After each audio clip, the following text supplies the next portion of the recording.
45.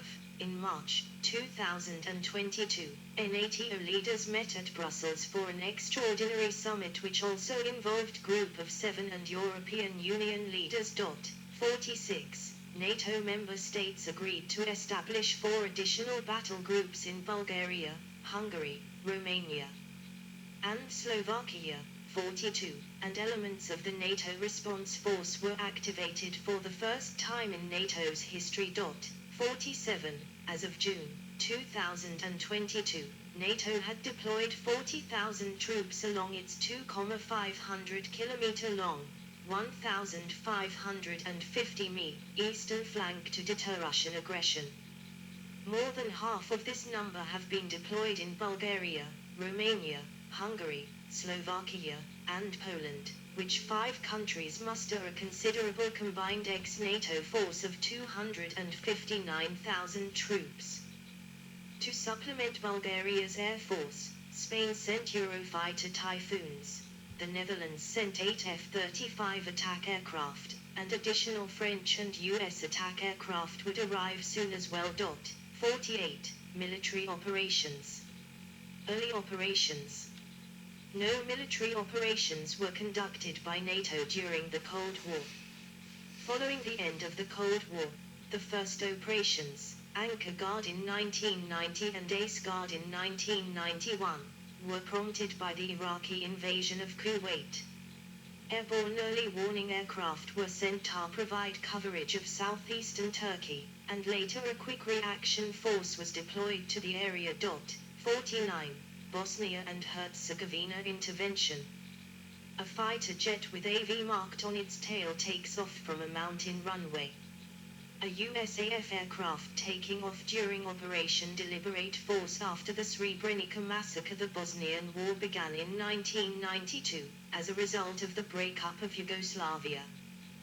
The deteriorating situation led to United Nations Security Council Resolution 816 on the 9th of October, 1992, ordering a no-fly zone over central Bosnia and Herzegovina, which NATO began enforcing on the 12th of April, 1993 with Operation Deny Flight. From June 1993 until October 1996, Operation Sharp Guard added maritime enforcement of the arms embargo and economic sanctions against the Federal Republic of Yugoslavia. On the 28th of February, 1994, NATO took its first wartime action by shooting down 4 Bosnian Serb aircraft violating the no-fly zone. 50. On the 10th and the 11th of April 1994, the United Nations Protection Force called in airstrikes to protect the Goraid safe area, resulting in the bombing of a Bosnian Serb military command outpost near Goraid by 2 US F-16 jets acting under NATO direction. 51. In retaliation, Serbs took 150 UN personnel hostage on 14 April. 52. 53. On the 16th of April, a British Sea Harrier was shot down over Goraid by Serb forces. 54. In August 1995, a 2-week NATO bombing campaign, Operation Deliberate Force, began against the Army of the Republika Srpska, after the Srebrenica genocide. 55. Further NATO airstrikes helped bring the Yugoslav wars to an end, resulting in the Dayton Agreement in November 1995. 55. As part of this agreement, NATO deployed a UN-mandated peacekeeping force, under Operation Joint Endeavour, named IFOR. Almost 60,000 NATO troops were joined by forces from non-NATO countries in this peacekeeping mission. This transitioned into the smaller SFOR, which started with 32,000 troops initially and ran from December 1996 until December 2004, when operations were then passed on to the European Union Force here. 56. Following the lead of its member states, NATO began to award a service medal, the NATO Medal, for these operations. 57. Kosovo intervention. 3 trucks of soldiers idle on a country road in front of trees and red-roofed houses. The rear truck has KFOR painted on his back. German KFOR soldiers on patrol in southern Kosovo in 1999. KFOR MSU Carabinieri patrols in front of the Ibar Bridge in Mitrovica, Kosovo. 2019. In an effort to stop Slobodan Milovic's Serbian-led crackdown on KLA separatists and Albanian civilians in Kosovo, the United Nations Security Council passed Resolution 1199 on the 23rd of September, 1998 to demand a ceasefire. Negotiations under U.S. Special Envoy Richard Holbrooke broke down on the 23rd of March, 1999. And he handed the matter to NATO 58, which started a 78-day bombing campaign on the 24th of March 1999. 59. Operation Allied Force targeted the military capabilities of what was then the Federal Republic of Yugoslavia. During the crisis, NATO also deployed one of its international reaction forces, the ACE Mobile Force, land, to Albania as the Albania Force, AFOR, to deliver humanitarian aid to refugees from Kosovo. 60. The campaign was criticized over whether it had legitimacy and for its civilian casualties, including the bombing of the Chinese embassy in Belgrade. Milovic finally accepted the terms of an international peace plan on the 3rd of June 1999, ending the Kosovo War. On the 11th of June, Milovic further accepted UN Resolution 1244, under the mandate of which NATO then helped establish the KFOR peacekeeping force. Nearly 1 million refugees had fled Kosovo, and part of KFOR's mandate was to protect the humanitarian missions, in addition to deterring violence. 61. In August-September 2001, the alliance also mounted Operation Essential Harvest, a mission disarming ethnic Albanian militias in the Republic of Macedonia. 62. As of 2023, around 4,500 KFOR soldiers, representing 27 countries, continue to operate in Theria. 63. The US, the UK, and most other NATO countries opposed efforts to require the UN Security Council to approve NATO military strikes, such as the action against Serbia in 1999, while France and some others claimed that the alliance needed UN approval. 64. The US/UK side claimed that this would undermine the authority of the alliance, and they noted that Russia and China would have exercised their Security Council vetoes to block the strike on Yugoslavia, and could do the same in future conflicts where NATO intervention was required, thus nullifying the entire potency and purpose of the organization. Recognizing the post-Cold War military environment, NATO adopted the alliance strategic concept during its Washington summit in April 1999 that emphasized conflict prevention and crisis management. 65. War in Afghanistan. A monumental green copper statue of a woman with a torch stands on an island in front of a mainland where a massive plume of grey smoke billows among skyscrapers.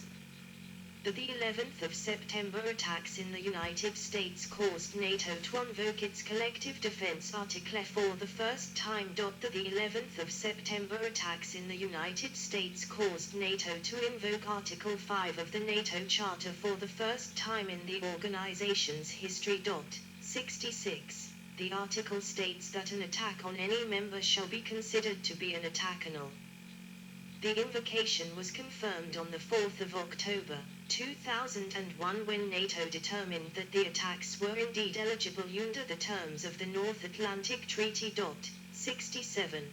The 8 official actions taken by NATO in response to the attacks included Operation Eagle Assist and Operation Active Endeavour, a naval operation in the Mediterranean Sea designed to prevent the movement of terrorists or weapons of mass destruction, and to enhance the security of shipping in general, which began on the 4th of October 2001. 49. The alliance showed unity. On the 16th of April, 2003, NATO agreed to take command of the International Security Assistance Force, ISAF, which included troops from 42 countries. The decision came at the request of Germany and the Netherlands, the two countries leading ISAF at the time of the agreement, and all 19 NATO ambassadors approved it unanimously. The handover of control to NATO took place on the 11th of August, and marked the first time in NATO's history that it took charge of a mission outside the North Atlantic area. 68. General Austin S. Miller, Wright, became commander of US and NATO forces in Afghanistan in September 2018 and oversaw the withdrawal until July 2021. Lloyd Austin, the 28th United States Secretary of Defense, is on the left. ISAF was initially charged with securing Kabul and surrounding areas from the Taliban, Al-Qaeda and factional warlords, so as to allow for the establishment of Afghan Transitional Administration headed by Hamid Karzai. In October 2003, the UN Security Council authorized expansion of the ISAF mission throughout Afghanistan. 69, and ISAF subsequently expanded the mission in 4 main stages over the whole of the country. 70, on the 31st of July 2006, the ISAF additionally took over military operations in the south of Afghanistan from a US-led anti-terrorism coalition. 71, due to the intensity of the fighting in the south, in 2011 France allowed a squadron of Mirage 2000 fighter forward/attack aircraft to be moved into the area to Kandahar, in order to reinforce the alliance's efforts. 72. During its 2012 Chicago summit, NATO endorsed a plan to end the Afghanistan war and to remove the NATO-led ISAF forces by the end of December 2014. 73. ISAF was disestablished in December 2014 and replaced by the follow-on Training Resolute Support Mission. 74. On the 14th of April 2021, NATO Secretary-General Jens Stoltenberg said the alliance had agreed to start withdrawing its troops from Afghanistan by May 1. 75. Soon after the withdrawal of NATO troops started, the Taliban launched an offensive against the Afghan government, quickly advancing in front of collapsing Afghan armed forces. 76. By 15 August 2021, Taliban militants controlled the vast majority of Afghanistan and had encircled the capital city of Kabul. 77. Some politicians in NATO member states have described the chaotic withdrawal of Western troops from Afghanistan and the collapse of the Afghan government as the greatest debacle that NATO has suffered since its founding. 78. 79. Iraq Training Mission. Italian Major General Giovanni Aumentani, Deputy Commanding General for the NATO Training Mission, meets with a U.S. Advise and Assist Brigade. In August 2004, during the Iraq War, NATO formed the NATO Training Mission Iraq, a training mission to assist the Iraqi security forces in conjunction with the US-led MNFI. 80. The NATO Training Mission Iraq, NTMI, was established at the request of the Iraqi interim government under the provisions of United Nations Security Council Resolution 1546. The aim of NTMI was to assist in the development of Iraqi security forces training structures and institutions so that Iraq can build an effective and sustainable capability that addresses the needs of the country.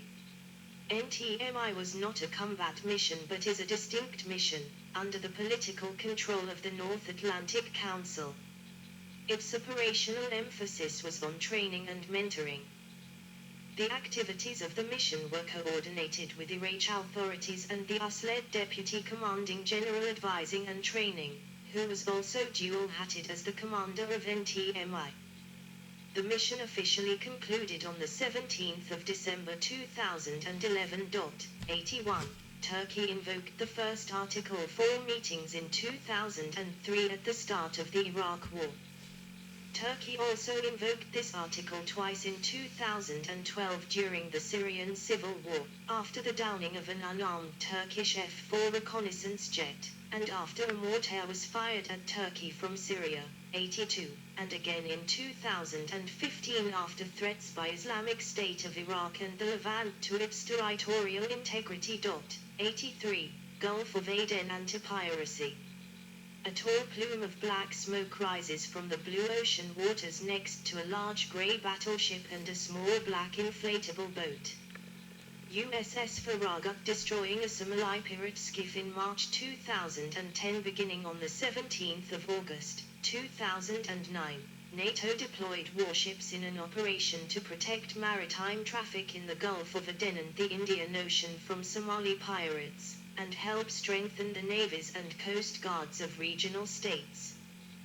The operation was approved by the North Atlantic Council and involved warships primarily from the United States, though vessels from many other countries were also included.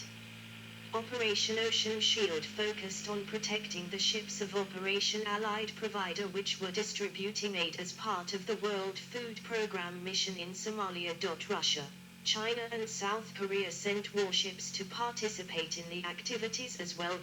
84, 85. The operation sought to dissuade and interrupt pirate attacks, protect vessels, and to increase the general level of security in the region. 86. Libya intervention. Pieces of a destroyed tank, notably the gun turret, lie on a sandy landscape. Libyan Army Palmaria howitzers destroyed by the French Air Force near Benghazi in March 2011 during the Libyan civil war. Violence between protesters and the Libyan government under Colonel Muammar Gaddafi escalated, and on the 17th of March, 2011 led to the passage of United Nations Security Council Resolution 1973, which called for a ceasefire and authorized military action to protect civilians. A coalition that included several NATO members began enforcing a no-fly zone over Libya shortly afterwards, beginning with Operation Harmattan by the French Air Force on 19 March. On the 20th of March, 2011, NATO states agreed on enforcing an arms embargo against Libya with Operation Unified Protector using ships from NATO Standing Maritime Group 1 and Standing Mine Countermeasures Group 1, 87, and additional ships and submarines from NATO members. 88. They would monitor, report and, if needed, interdict vessels suspected of carrying illegal arms or mercenaries. 87. On the 24th of March, NATO agreed to take control of the no-fly zone from the initial coalition, while command of targeting ground units remained with the coalition's forces. 89. 90. NATO began officially enforcing the UN resolution on 27 March 2011 with assistance from Qatar and the United Arab Emirates. 91. By June, reports of divisions within the alliance surfaced as only 8 of the 28 member states were participating in combat operations. 92. Resulting in a confrontation between U.S. Defense Secretary Robert Gates and countries such as Poland, Spain, the Netherlands, Turkey, and Germany, with Gates calling on the latter to contribute more and the latter believing the organization has overstepped its mandate in the conflict. 93, 94, 95. In his final policy speech in Brussels on the 10th of June, Gates further criticized Allied countries in suggesting their actions could cause the demise of NATO.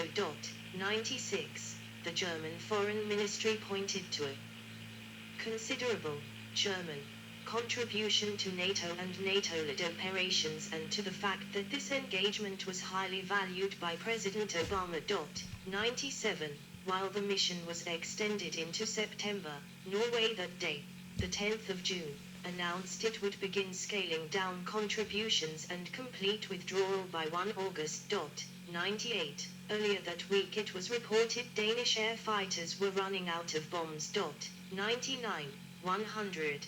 The following week, the head of the Royal Navy said her country's operations in the conflict were not sustainable. 101.